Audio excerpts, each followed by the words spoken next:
On February 28, 2013, the International Crimes Tribunal sentenced Delwar Hossain Saidi, Vice President of Jamaat-e-Islami, to death for war crimes committed during the 1971 Bangladesh Liberation War. This led to large-scale and nationwide violence against Hindus led by activists of the Jamaat-e-Islami and its student wing, Islami Chhatra Shibir, in which hundreds of Hindus were killed, more than 50 temples demolished, and 1,500 Hindu homes destroyed.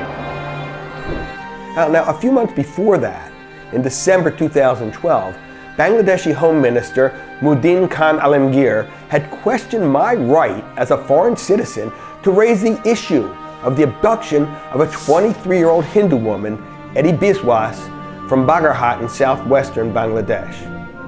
Her family had been told to abandon their small piece of land and leave Bangladesh. On his request, I sent the Home Minister all the available evidence of the case. Eddie remains missing to this day.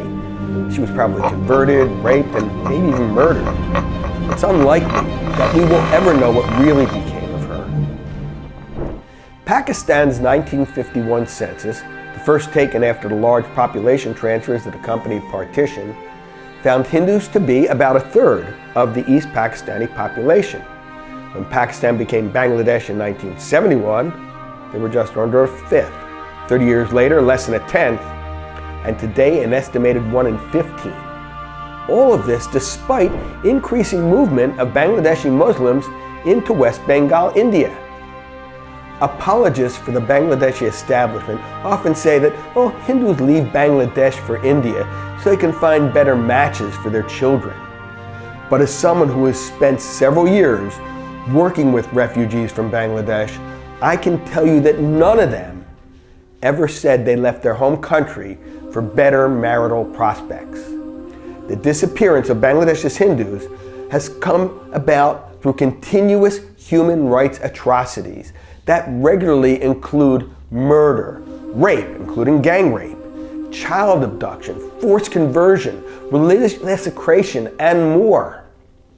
At the time of Bangladesh's liberation from Pakistan, Hindus bore the brunt of one of the largest genocides of the 20th century.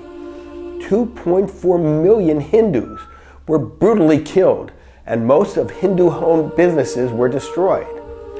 Since then, remaining Hindus of Bangladesh have been at the receiving end of incessant and horrific violence at the hands of Islamists, a constituency that's gained a lot of power in the country. Every year since then, different parts of Bangladesh have witnessed organized violence against the Hindus. According to BJHM, an alliance of Hindu organizations in Bangladesh, in 2017 alone, 107 Hindus were killed, 31 abducted, 23 went forced conversion, 25 Hindu women were raped, and 235 temples were vandalized. Now, what's important to note from a tactical perspective is that the Bangladeshi government did not do these things, and that's one of the things that makes this so hard to get across to people. There are no concentration camps in Bangladesh, no gulags, no killing fields, no Hitler or Stalin. But do you think that matters to the millions of victims? Of course not. The Bangladeshis are guilty because government after government has created a culture of impunity that allows crimes against Hindus to go unpunished.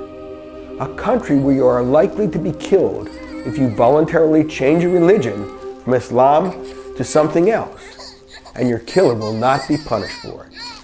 But also a country where forced conversion to Islam is applauded. A country whose police and lawmakers act in accordance with that. In other words, killing a person who left Islam and abducting and forcibly converting a Hindu child to Islam both will win you praise. I have termed this human rights atrocity a quiet case of ethnic cleansing, because even though it has been proceeding for decades and victims number in the millions, very little has been said or done about it. Governments on every continent have been silent, so have their intelligence agencies. What is most puzzling is the silence of the next-door Hindu majority neighbor, India, why Indians don't care is deeply unsettling. Equally bewildering is the silence of the global media. If I can verify these things with my meager resources, imagine what the major media could do. But where are the BBC, CNN, or others? Nowhere. Why are they not leading the charge to expose these crimes against Hindus? It surely is a quiet case of ethnic cleansing. But it need not have been quiet if only Hindus of neighboring India were more empathetic with their co-religionists across the border. Now, I say Hindus and not Indians deliberately, because Muslims of India have always stood in solidarity with Muslims in other parts of the world, like Palestine or Myanmar. For example, in 2012, a protest march called by Muslims of Mumbai against the treatment of Rohingya Muslims in Myanmar led to the Azad Maidan riots, resulting in 2 deaths and injuries to 45 policemen. The indifference of India's Hindus is impossible to explain. Even on the grounds of pure self-interest, India must work hard to protect the interests of Bangladeshi minorities, lest Bangladesh turn into a replica of Pakistan and the whole point of liberating it in 1971 is lost. Moreover, increasing Indian involvement with Bangladesh is particularly important now, as India is negotiating a free trade agreement with Bangladesh. Negotiating for equal treatment of all citizens under the rule of law must be included as part of trade negotiations. India must protect Bangladeshi Hindus by asking the Bangladeshi government to 1. Repeal the Vested Property Act that has legalized the seizure of most Hindu property in Bangladesh. 2. Prosecute and punish all those who commit these crimes against Hindus as they would other crimes, even if the leader is an imam. And 3.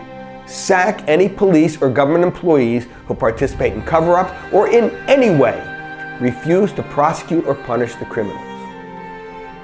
What is happening in Bangladesh is a quiet case of ethnic cleansing.